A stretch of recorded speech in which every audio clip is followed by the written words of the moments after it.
শুভ সকাল।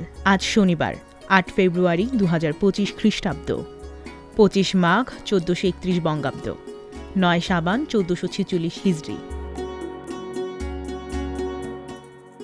আজ প্রখ্যাত কবি আবু জাফর ওবায়দুল্লাহর জন্মদিন। ১৯৩৪ সালের আজকের এই দিনে বরিশালের বাবুগঞ্জে জন্মগ্রহণ করেন তিনি। বাংলা সাহিত্যে তার বিখ্যাত কবিতা আমি কিংবদন্তির কথা বলছি ও বৃষ্টি ও সাহসী পুরুষের জন্য প্রার্থনা। ১৯৭৯ সালে তিনি বাংলা একাডেমির পুরস্কার, ১৯৮৫ সালে ২১ পদক লাভ করেন। চলুন জেনে নিই তার কিছু উক্তি।